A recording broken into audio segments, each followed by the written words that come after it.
However, I would say that I think it's a really good skill to discipline yourself or to challenge yourself, that when you are going through difficult times, that you don't allow yourself to have alcohol or whatever chemical substance that you is your substance of choice, right? Whatever it is, because you want to develop the strength and the skill to be able to know within yourself, within your heart, within your mind, within your soul, that no matter what you're facing, that you don't have to have it in order to get through.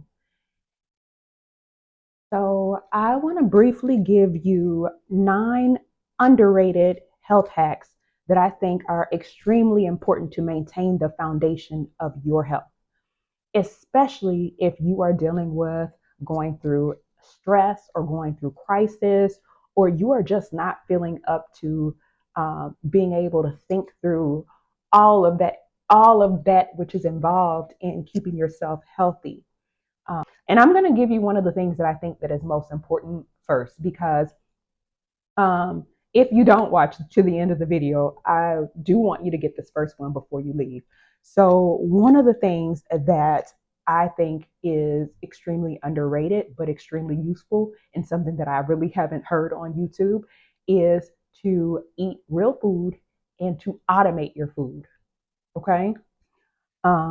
So by automating your food, what I mean is that if you deal with finances and you pay bills, there is something to automating your bills, right? Where you don't have to think about it, you don't have to look it up, you don't have to know when the due date is, but on the day that it's due, it's automatically coming out of your bank account and it's taken care of. So similarly with your food, I think it's important that you have something in place where you can just automate your food. So let me explain to you what I mean. Is um, For me, I have a breakfast and a lunch and a dinner that I put on repeat when I'm going through difficulties, and I don't have to think about it. And to be honest, I haven't thought about it in so long that I sometimes forget, right? But I've been asked in the past, like, how do you maintain your weight? How do you maintain your health over the years, right? Over years.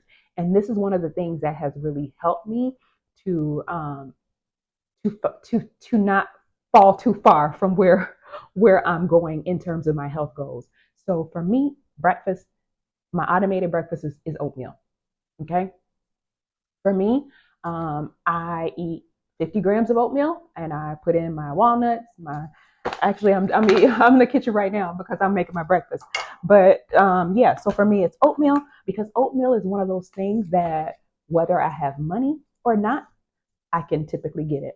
Whether I have time or not, I can get it. When I have energy and when I don't have energy, I can make some oatmeal. So that's why oatmeal is one of my automatic breakfasts. And it's real food, right? It's a real food. It doesn't have a lot of preservatives or additives or anything like that. So it meets the criteria. And so for me, when I make my oatmeal that I eat every day, when I'm going through stress, my oatmeal be on repeat every day. I also do some flaxseed. I put chia seeds for protein, and I also put in walnuts. Um, and typically I put in blueberries. And if I have a sweet tooth, because that oftentimes happens when I'm going through stress, I have banana and cinnamon. And so whatever the meal is for you, for me, it's oatmeal. And then the other one is eggs, because eggs, no matter what I'm dealing with, if I have a dozen eggs, eggs are affordable. When I have money, generally they're affordable. They're affordable. I can have a couple of eggs, and and that's good. So I would say yes, those are a couple of ideas. For lunch, my automated lunch is typically a salad, because my goal is to eat a salad every day. So a salad, a green salad, and some chicken. It's automated. And then for dinner, I typically will have chicken again, because if I already cooked chicken and it's already there, and then I typically will have like beans and rice. Those are meals that are easy, affordable, and in times when I'm going through difficult situations and I don't have the mental or emotional capacity to think about what to eat or how to eat, those are things that I just put on automation, and it helps to keep me in a place that I'm not going to be as prone to eating fast food or eating out. The other thing that I do with regard to automating my food is I refrain from eating out more than once a week when I'm going through stressful situations. So, if at all possible, and as long as I have these foods on automation, generally it's easier because I'm not going out somewhere hungry. If you notice the foods that I just talked about, they're pretty filling, right? Having oatmeal for breakfast is pretty filling. Having, for me, I guess everybody's different, but for me, oatmeal is pretty filling. And chicken and salad for me is enough for lunch. It's filling enough. And then having beans and rice and chicken for dinner, those are all things that are filling, and they're kind of comfort. They kind of feel comfortable for me, almost like comfort foods in a way. So for me, those are the foods that help me to feel full enough that I'm not giving into cravings, because oftentimes what happens during stress is you're going to have more cravings. It's just part of the process. At least for me, I've noticed that. And so, yes, automate your food. That's number one. Number two that I will say is sleep. Um, Try as much as possible to get sleep. Um, Sleep, of course, will help you to have more mental clarity. It will help to relieve feelings of stress and anxiety. It will help your immune system to function better. It'll help to regulate your hormones better. And it's really important that when you're going through things that are stressful, that you have the mental capacity to problem solve and to be creative, to develop solutions, and to handle stress. And with the last thing that you need is to be getting sick during stressful times. And so, sleep, prioritizing sleep is extremely important. So, automate that, I would say, as well. So, what does that mean? That means 9 o'clock. Look, at 9 o'clock, everything's closed down. During times of stress, I'm going to say no. I exercise the word no when I'm going through stress. Because even if I'm not necessarily feeling overwhelmed, I know that if I allow myself to creep into sleep deprivation, that I'm going to begin to feel overwhelmed. So for me, my cutoff time is 9 o'clock.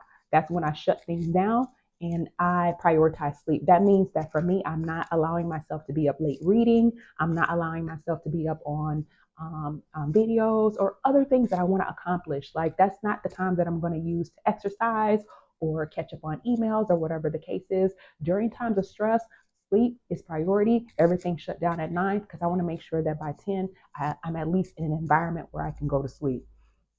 Number three will be nature. And there are so many benefits to nature, especially when you're going through difficult situations. Nature is free. And so, no matter what you're going through, I would say try to spend some time out in nature. Time outdoors, especially in green spaces, helps to lower your cortisol levels. It helps to promote relaxation. It helps to improve focus and creativity. And it can help to refresh your mind, improve your mood, and those types of things. And so, yes, when you are going through stress, if you can't do anything else, try and make sure that you make it a priority as much as possible to spend some time out in nature. And that's really underrated. It's free. You don't have to spend any money to go sit outside and look at some trees or to go take a walk around the block. The next one that I have is gratitude. And I know that it seems at times like during difficulties and during stress, the last thing that you can think about is being grateful. But I think the way that I've trained myself to think is that knowing that there's benefit in gratitude, even if it doesn't feel beneficial in that moment, um, it's important for me to do it. Gratitude helps to improve, according to research, mental resilience. And practicing it can help to increase your levels of optimism and resilience as you face challenges. And what that means is that your situation may not necessarily change because you're grateful, but the way that you're seeing it and your perspective about your situation can be impacted, influenced if you are practicing gratitude. And yes, I say practice because a practice is not necessarily something that you do when you feel like you want to do it. A practice means that even when you don't feel like you want to do it, you do it anyways, right? That's what a practice is. And focusing on the things that you're grateful for helps to also improve your ability to withstand the things that are difficult for you in your life in that season or in that moment. And so I think it's really important that even when you're not under stress, but especially during times of stress, practice gratitude. Because the truth is, you and I, we're not in control over everything, but what we can control is our response, how we choose to handle the situation, and how we decide um, we're going to show up in that situation. And if we choose to be grateful, and we choose to be peaceful, and we choose to be calm, and we choose to have hope, right, in spite of what the situation looks like, then we are taking what control that we do have. The next one that I have is movement or easy exercise. Um, you don't have to do a lot, but one of the things that I like to do in times of crisis is I just tell myself, today I'm going to move for 10 minutes. I don't spend time on YouTube looking for videos or coming up with an exercise routine or trying to optimize my fitness, but just 10 minutes, and it makes a huge difference. Um, so for me, I have a jump rope. And to be honest, when I am in times of extreme stress and I can't really even think about what to do in the gym or how to exercise on a regular basis, I can pull out my jump rope and I can jump rope, and that's movement. But if you don't have a jump rope, you don't have to buy one. Do some jumping jacks. Do 10 minutes of, walking in place or walking in circles around your house. Just doing something for a few minutes a day is beneficial. The next one that I have that I think is really underrated and essential is laughter. Laughter. Laughter is good medicine, I believe, and it helps to boost your immunity. It helps to provide pain relief. It releases endorphins, and those are natural painkillers. So no matter what you're going through, and I'm going to say whether it's physical pain, mental pain, emotional pain, all of us have been there, right? Some of us are there right now, right? No matter what you're going through, laughter is good medicine. And so finding something to laugh about. I love um, being intentional about watching things that are comedy when I'm going through difficult situations, because I can actually feel the physical and emotional impact on my body when I actually take the time to laugh and allow myself to laugh even during difficult times. And that doesn't mean that your time isn't difficult, but you are giving yourself, you are kind of feeding your body something good. And that's what it needs, especially during times of stress. It helps to overall improve your mood, and it helps to contribute to a sense of well being. The next one that I have on my list is community. When you are going through something stressful and you are like, I don't know what to do, I would encourage you not to isolate yourself from your community. Having community is so important. And if you're not going through something, I would say now is a great time to begin forming community, right? Begin making connections. Because if you are going through something difficult, or even if you're not, and you can't think of even one person that you can call, then that lets you know that right now is the time for you to begin forming relationships. Um, And yes, I understand that forming relationships can be hard. And a lot of people right now are feeling isolated and alone. And I can definitely relate to that. And also, we have the power and we have the ability to change that, right? We have the opportunity every day to go out and connect with something. And yes, it does mean that we may have to extend ourselves. We may have to go outside of our comfort zone. We may have to do something that we wouldn't normally do.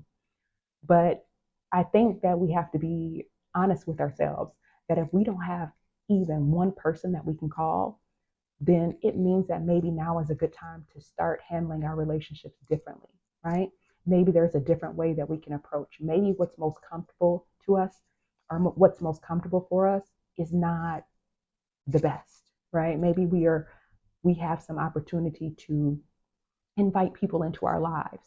Or, as I like to say, we have the opportunity to be more loving. What a gift. What a gift that you can extend love towards someone who might need it. So, yes, having community. And the last one that I have, which I think is also important with regard to your health during crisis, eliminating alcohol. Eliminating alcohol, I think, is extremely important, especially during times of crisis, because it is going to have so many positive effects on your overall health, on your well being, on how you feel, on how you sleep, on your level of clarity, on your ability to make decisions, on your ability to cope with difficult emotions, not only now, but in the future. But it's extremely important. Also, I think it helps to, to set a pattern for you so that way, in the future, when you're going through difficult situations, you have developed a skill set in order to be able to cope that doesn't involve you falling on using a chemical that's going to change, right? Change your mind or change your level of inhibition. And I realize that everyone who drinks alcohol isn't an alcoholic, right? Or they don't have alcohol problems. However, I would say that I think it's a really good skill to discipline yourself or to challenge yourself that when you are going through difficult times that you don't allow yourself to have alcohol or whatever chemical substance that you is your substance of choice, right? Whatever it is, because you want to develop the strength and the skill to be able to know within yourself, within your heart, within your mind, within your soul, that no matter what you're facing, that you don't have to have it in order to get through. And maybe you don't, but why not challenge yourself? So that is all that I have for you today. That's all that I wanted to share with you. I hope that you found them helpful. If so, please go ahead and tell me some other things that you like to have as your foundation of your health that you always fall back on, or other tips maybe that you can share with our community here. So till next time, bye.